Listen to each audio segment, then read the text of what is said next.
രാവിലെ തന്നെ ഞങ്ങളൊന്ന് ഹോസ്പിറ്റലിൽ വന്നതാണ്. അന്നൂസിനെ ഒന്ന് കാണിക്കണമായിരുന്നു. വലിയ തിരക്കും കാര്യങ്ങളൊന്നും ഇല്ലായിരുന്നു. അത് കാരണം പെട്ടെന്ന് തന്നെ ഒ പി ടിക്കറ്റൊക്കെ കിട്ടി.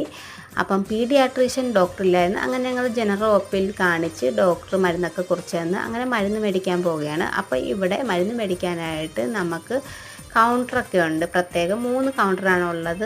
അങ്ങനെ നമ്മളിവിടെ ടോക്കണൊക്കെ എടുക്കണം. എൻ്റെ നമ്പർ 4 ആയതാണ്. പെട്ടെന്ന് തന്നെ മരുന്നൊക്കെ കിട്ടി. അന്നൂസാണ് കൗണ്ടറിൻ്റെ അവിടെ നിന്നത്. അന്നൂസ് മേടിക്കാമെന്ന് പറഞ്ഞുകൊണ്ട് ചീട്ടൊക്കെ ആയിട്ട് നിൽക്കുകയാണ്. അങ്ങനെ മരുന്നൊക്കെ മേടിച്ച് ഞങ്ങൾ വെളിയിലോട്ട് ഇറങ്ങി. അപ്പോൾ വെളിയിലോട്ട് ഇറങ്ങിയപ്പോൾ അന്നൂസിനാണ് എന്തെങ്കിലുമൊക്കെ വേണം, മിഠായിയോ എന്തെങ്കിലും വേണം. അപ്പം ഞാൻ പറഞ്ഞു നമുക്ക് അന്നേരം ബണ്ണ് മേടിക്കാമെന്ന് പറഞ്ഞു. അതാകുമ്പോൾ അങ്ങനെ അന്നൂസ് ബണ്ണ് മേടിക്കാൻ പോവുകയാണ്. അപ്പോൾ അവിടെ ചെന്നപ്പോഴാണെങ്കിൽ ബണ്ണൊക്കെ തീർന്നു പോയി. അങ്ങനെ നിരാശയായിട്ടൊക്കെയാണ് ഇങ്ങോട്ട് തിരിച്ചു പോകുന്നത്. അപ്പം ഞാൻ പറഞ്ഞു നമുക്ക് വേറെ കടയിൽ നിന്ന് മേടിക്കാം. അങ്ങനെ വേറെ കടയിൽ നിന്നൊക്കെ ബണ്ണൊക്കെ മേടിച്ച് ഞങ്ങൾ വീട്ടിൽ പോവുകയാണ്.